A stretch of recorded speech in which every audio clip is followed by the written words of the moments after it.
Hello and welcome to Benue Television News at 9. I am Jude Alaki. The headlines. Governor Hyacinth Alia flags of 2024 cropping season. President Bola Tinubu swears in 8 federal permanent secretaries.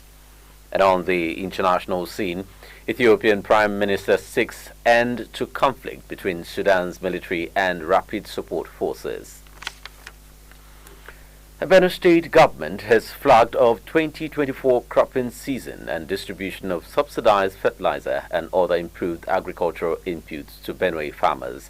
Governor Hyacinth Alia performed the ceremony Wednesday at the Ministry of Agriculture and Food Security with a call on the farmers to embrace modern means and best practices in agriculture for improved food production and security.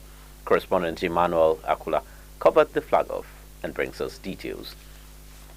As we do the official flag off of this farming season, may God bless and reward the work of our hands on the farms, and may we count many more blessings at the end of the harvest season. And may we feed our families, the state and the entire nation and beyond. So help us God. Benue State is set to reinforce its status as the food basket of the nation, Nigeria. The present government, under the leadership of Reverend Father Hyacinth Alia, is giving priority to the agricultural sector to improve food production and ensure its security. At the flag-off of the 2024 cropping season and distribution of subsidized fertilizer and other improved agricultural inputs, the governor tells farmers in the state to embrace modern means of farming, best practices in the agricultural sector for better yields. Governor Alia says the state ESCO had approved procurement of farm inputs to cushion farmers' plight in the face of insecurity in the state. Announces that the federal government has released 60 trucks of fertilizers to be given to registered and genuine farmers in the state for free. We are committed to boosting agricultural productivity in Benue State and positioning our farmers for sustainable growth and prosperity. May I at this juncture commend the magnanimity of the federal government through the Central Bank of Nigeria for donating 60 trucks of assorted fertilizers comprising of 19.8 trucks of NPK 2010-10, then 16.1 trucks of NPK 27-13-13, then 16.1 trucks of NPK 15-15-15, and 8 trucks of urea to Benue State government.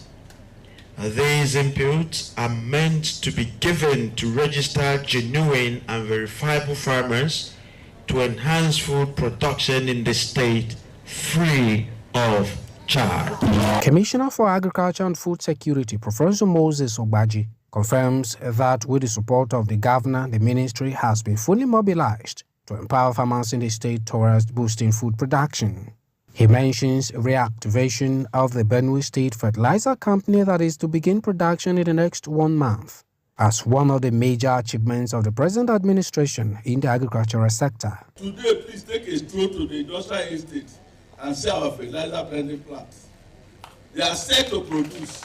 And when they begin to produce, before the end of this month, the prices of fertilizers will crash. Meanwhile, the covering permanent secretary for the ministry, Iverin Tefa, says the timely flag-off of the farm inputs will boost agricultural activities in the state and enhance food security in this cropping season. We are optimistic that agriculture and all of the activities related this year will be given a boost in the state, as well as guarantee of food security, thereby placing the state on a higher pedestal in the nation. Among inputs to be distributed to farmers include subsidized fertilizers, improved seedlings, herbicides, and insecticides. Emmanuel Akula, Benue Television News, Makudi. Thank you, Manuel. Benue State government has provided farm inputs at subsidized rates to farmers across the local government areas for grassroots agricultural production. A Director General Bureau for Agricultural Development and Mechanization, Benada, announced this Tuesday during a press conference at the Benada office in Makadi. Correspondent Dorcas Chia was at the conference and produced this report. It is becoming a culture of the Benue State government to provide farm inputs yearly to farmers under a support scheme for Benue farmers. The scheme is in a bid to boost food production in the state. This year is not an exception as the Benue State government, through Banada, announces distribution of more farm inputs and seedlings to farmers. During a press conference, Director General Banada, Engineer Tese Ninga, explains that the inputs have been largely subsidized with fertilizers at 50% alongside seedlings, knapsack sprayers and agrochemicals at 75%. Engineer Ninga says government is optimistic that the move will help boost food production in Benue State for the farming season to change economic indices around agriculture in the state. We began early so that we reach farmers early. We'll do the needful early and on time. Farmers are supposed to get agricultural or farming inputs as early as May so that they will apply them according to standard agronomic practices. And we have been doing so, hoping to end in the middle of July as per supply, while the farmers will continue to apply to the end of July for most crops except for soybeans. Engineer Ninga points out that the Governor Alias administration is solidly behind farmers in the state, and to prove this, the government has solicited the support of international donors to supply quality farm inputs. This government wants farmers to produce and improve their livelihoods. If you want farmers to improve their livelihoods, you have to give them support. What support do they need? The support they need is in terms of farming inputs. Essential farming inputs are what? Fertilizer, seedlings, agrochemicals, and knapsack sprayers, and other small machinery, which is what is ongoing. The officials from the scheme inspect the warehouses containing the agro inputs in the process. The Farm Input Support Scheme commenced on the 26th of May 2024 and hopes to last till 17th of July 2024.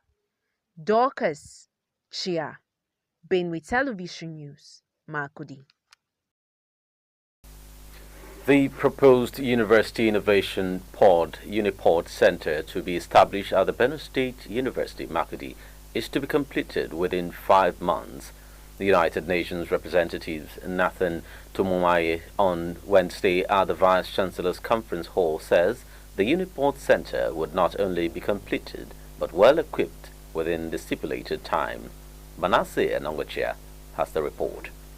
University Innovation Pod Unipod is a program designed to assist the youths to be self-reliant and reduce dependence on government for white-collar jobs. Vice-Chancellor Professor Joe Irapu, represented by the Bossa, Dr. Amos Otse, says the university is ready to provide the needed environment and support for the program to take off as quickly as possible. We want to ensure that all the activities are going on simultaneously and everything is fine. I want to say on behalf of the Vice Chancellor that the university is pleased with this project. The university is very happy with this project. And we know that the coming year will profit not just the whole of this region, but the whole of the region. That is why management has decided to put up this arsenal of people for you to see, from entrepreneurship, to the people in conservation, to the technology department there. The focal person, Benue State University Dr. Sylvester Gemana, says the Unipod team are here to interface with the management and to take the vendors around the approved site for work to commence. We are here for the bidding for the remodeling of the structure. They now advertise these structures which need to be remodeled and has to be equipped with the equipment of House of State facilities for the purpose of that center to take off. And that's the mission that I hear, having meetings with all the vendors, those that are interested in working with us here. And the committee is set for us to monitor the activities, whatever they're going to be doing, to monitor the activities here in Benue State University. Representative of the United Nations and Uniport analyst Nathan Tumehami and team are conducting around the proposed site for a project. Nathan says the center, which will be fully equipped with a state-of-the-art facility, will house 7 mega sections: computer design lab, prototype lab, electronic lab, computer numerical control, CNC, renewable energy lab, creative lab, and wood workshop. UNDP is only coming in to support the equipment. Mind you, UNDP is a development agency. It's not a donor agency. So we look at things that are very critical to development. One of them is innovation and youth skill. We do that and then we leave the university to run with it. The Uniport that UNDP is going to establish here at Benue State University will have about 7 maker spaces. The first one will be what we call the Computer Adjusted Design Lab. Design computers and design softwares that are going to help students who have those ideas on what they want to design to be able to come up with that. That is one of the first components of this Uniport. United Nations representatives and the university team are agreed to commence work immediately. Manasseh Nongachia, Benue Television News, Makudi. Many thanks, Manasseh. We'll take a break now. When we come back, we'll bring you stories from other parts of Nigeria. To stay. Benue Fashion Show Season 3 is here. It's that time of the year for fashion designers, entrepreneurs, and fashion enthusiasts to shine. This year, sale of forms for the competition begins from 15th April to 19th July 2024. Pick a form. Benue Television, located at Special Duties Wing, Government House, Makudi. Form cost 5,000 naira only. Stage 1 screening begins on the 6th of July 2024. Great prizes await you. The first prize, 1 million naira. Second prize, 500,000 naira. And third prize, 300,000 naira. All prizes are inclusive of cash and fashion tools. Also, consolation prizes and gift items. For sponsorship, partnership, and inquiries, please call Benue TV Marketing on 0906 188 9838 or 0703 794 5569. Benue Fashion Show, embracing fusion fashion.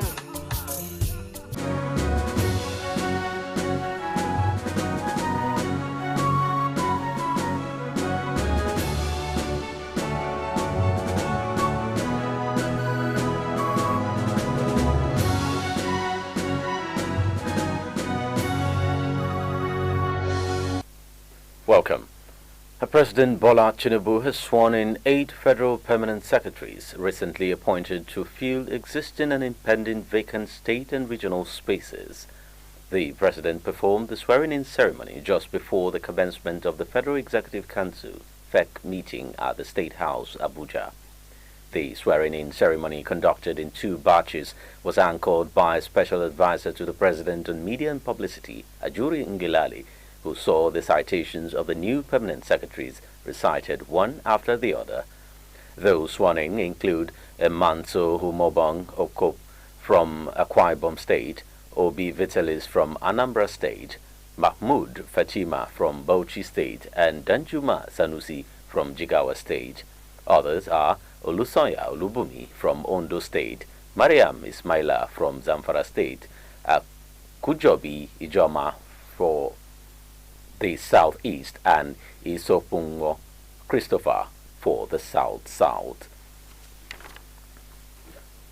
The federal government on Wednesday signed a Memorandum of Understanding MOU of 115.2 billion naira electricity partnership with United States Agency for International Development, USAID, for the next 7 years.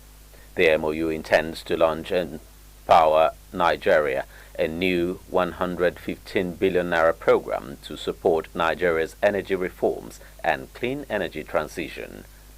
Speaking at the ceremony in Abuja, the Minister of Power, Adilabu Adebayo, described the agreement as a step towards surmounting the challenges in the Nigerian electricity supply industry to provide sustainable power to the people. Adebayo said the ministry is committed to working together to ensure transparency, improve market efficiency, and accelerate the transition to clean energy solutions. The minister pledged that together they will deliver a brighter future powered by clean and reliable energy for all Nigerians. Also speaking, the USAID Nigeria Mission Director Melissa Jones said the goal of the MOU is to strengthen collaboration between USAID and the federal government of Nigeria and provide a framework for the partnership with other key actors. He expressed the agency's excitement at signing the MOU and the prospects of achieving the shared goals. Commending Adilabu's 5-year plan, Jones said USAID is happy to launch a new milestone in its partnership with the Ministry of Power. The President of Senate, Godswill Akpabio, says the National Assembly will ensure that every Nigerian has access to quality health care. Akpabio stated this at a public hearing organized by the State's Senate Committee on Health, Secondary and Tertiary, held in Abuja on Wednesday. Represented by Osita Ungu, the Senate President, while declaring the public hearing open, said that lawmakers must ensure that every Nigerian has access to the needed care. According to him, in a country where access to quality health care remains a challenge to many, establishing specialized institutions such as orthopedic hospitals and eye treatment centers was not just a necessity, but a moral imperative. Akpabio also said that the state of the health infrastructure in the country was a matter of grave concern, adding that Nigeria lags behind other developing nations in terms of modern medical facilities and resources. He noted that the introduction of legislation to develop and manage healthcare infrastructure is a crucial step towards bringing healthcare systems into the 21st century.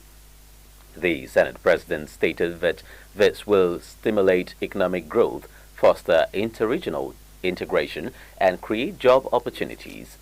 He added that it will also deter patients from patronizing traditional bone setters who enjoy patronage in the absence of specialized orthopedic hospitals. The management of the Nigerian Education Loan Fund on Wednesday said 12 state government-owned tertiary institutions have been onboarded to the student loan application pool. The statement signed by the head media and public relations of the fund, Nasir Ayitogo, noted that the onboarding followed the successful submission and verification of data completeness. Ayitogo said that with this latest addition, the total number of participating state government-owned tertiary institutions has increased from the initial 36 announced earlier to 48. He stated that students' data from 121 institutions is outstanding. The fund's spokesman urged all institutions that are yet to submit their students' data to the student verification portal to do so to enable their students benefit from the scheme.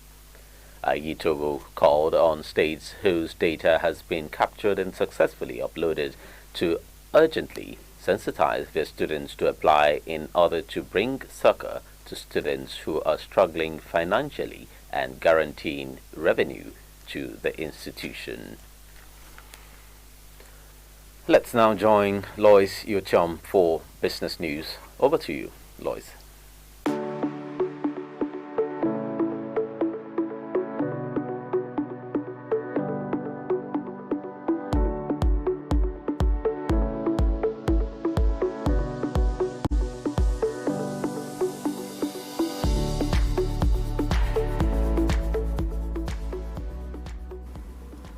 NEC rolls out third sanctions against discos. Fan says 19 Nigeria airports not viable. Hello and welcome to Business Today.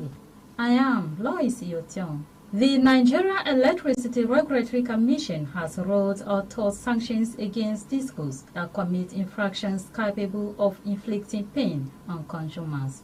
Among other things, NEC said it would reduce 5% of the administrative and operational expenditure of any electricity distribution company that failed to offtake at least 95% of the total energy allocated to it for distribution. This was contained in the Commission's order on performance monitoring framework for all the DISCOs. According to the order, DISCOs would now be assessed on 7 key performance indicators: energy offtake relative to partial contracted capacity, revenue recovery rate, compliance with the reporting of a uniform system of accounts, compliance with API feeder streaming, compliance with the order on capping of estimated bills, compliance with the implementation of forum decisions, and compliance with the service standards for the resolution of complaints received through the NEC Contact Center and NEC headquarters. The order stipulated that failure to offtake up to 95% of the available nominations in any month will attract issuance of a ratification directive.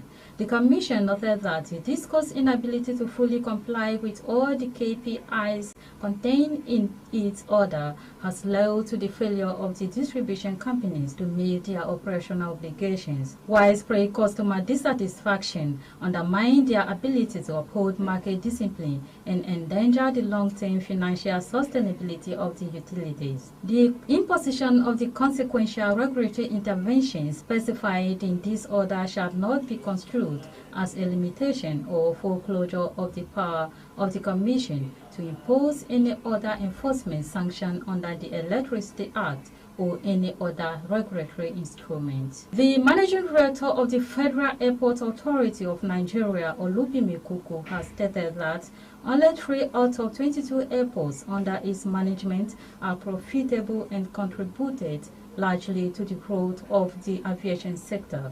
Kuku said that 19 of the nation's airports under FAN were being subsidized as they do not get passenger traffic commensurate to their operational costs. She further said that the majority of the 22 airports managed by FAN require maintenance and upgrades in critical infrastructure like the terminal areas, the land side as well as the air side.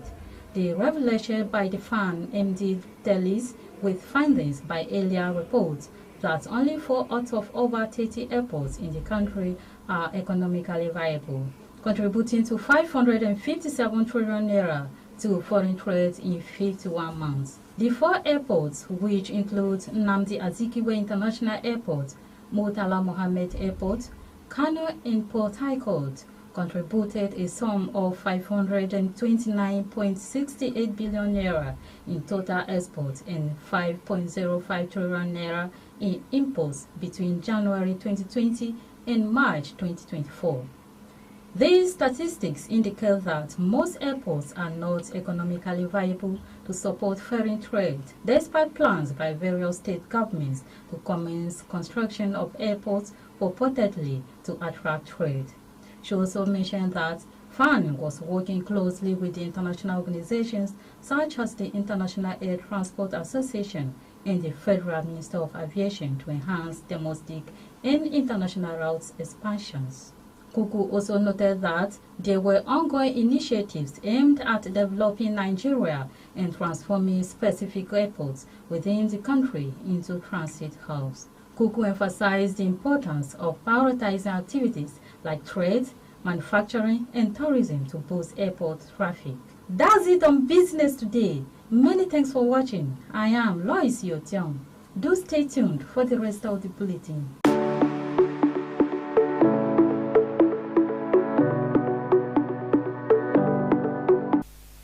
We're going to break now. When we come back, international news is next.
Welcome. You're still watching Benue Television News at 9.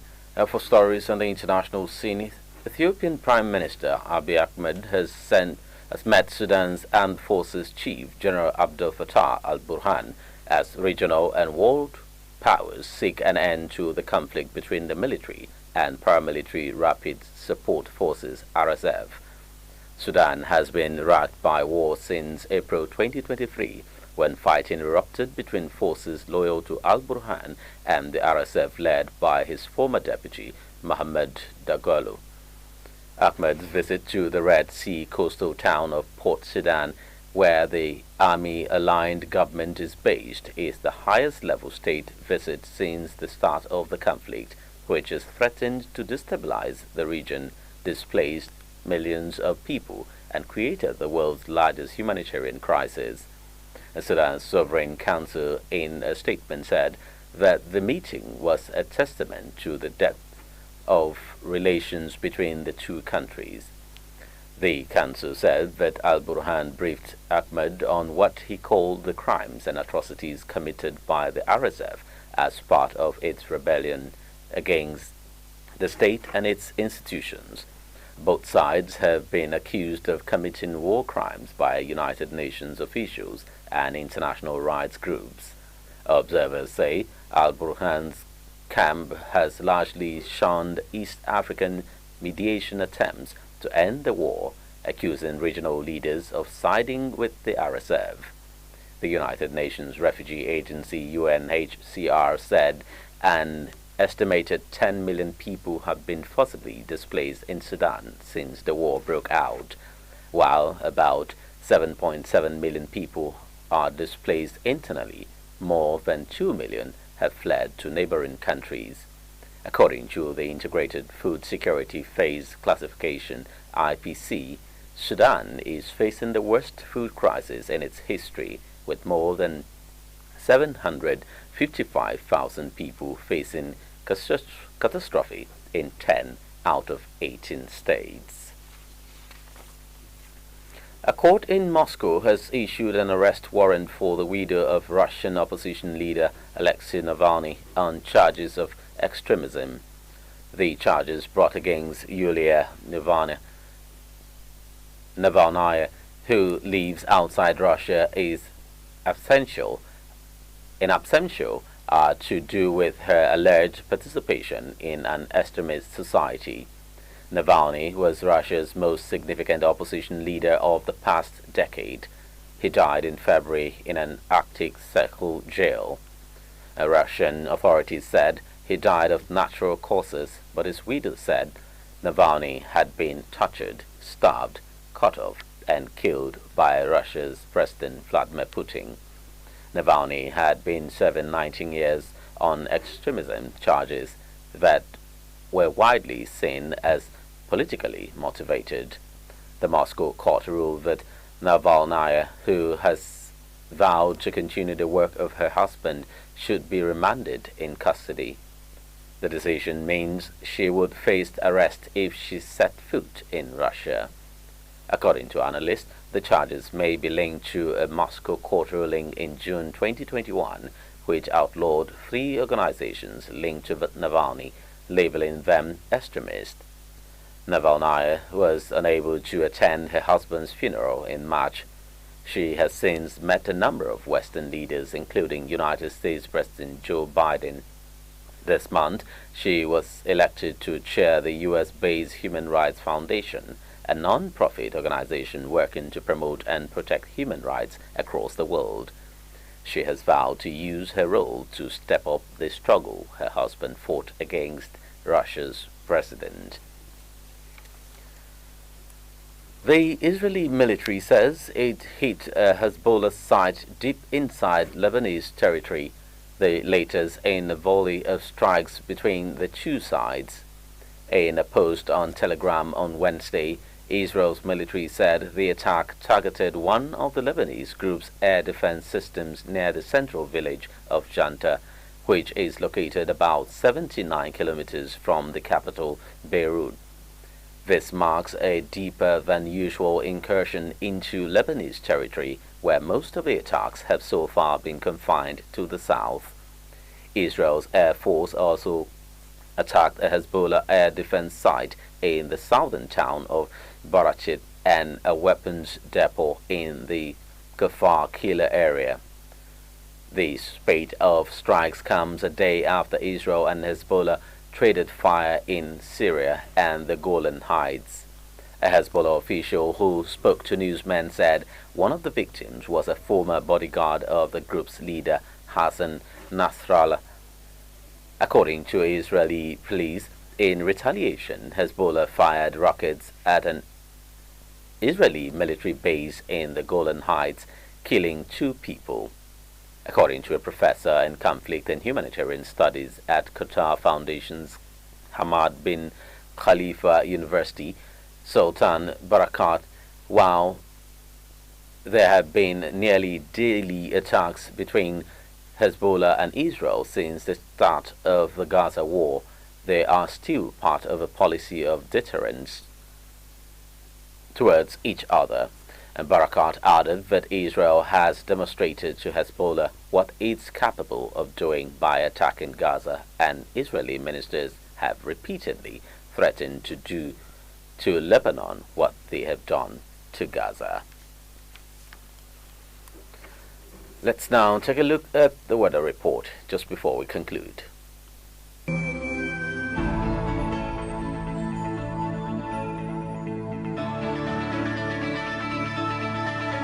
Hello, and here is the weather report for Thursday. Let's quickly look at the weather here in Benue State. We anticipate sunny periods and light passing clouds that do not affect the sunny weather all through the day over parts of Makudi, Otupo, Boko, Kasinala. Temperatures low around 27 degrees Celsius and high around 37 degrees Celsius. Humidity of 48% with 37% precipitation.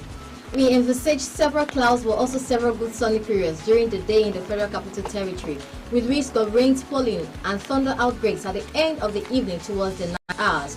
Temperatures vary between 25 degrees Celsius low and 34 degrees Celsius high. And for those living in Ekiti State, the sky will be overcast with slight tendency of improvement during the day, with risk of rain falling at the end of the morning towards the evening periods, with mist and fog at night hours. Temperatures low around 25 degrees Celsius and high around 32 degrees Celsius. That's it from here. Join us again for another package. I am Loretta Opo.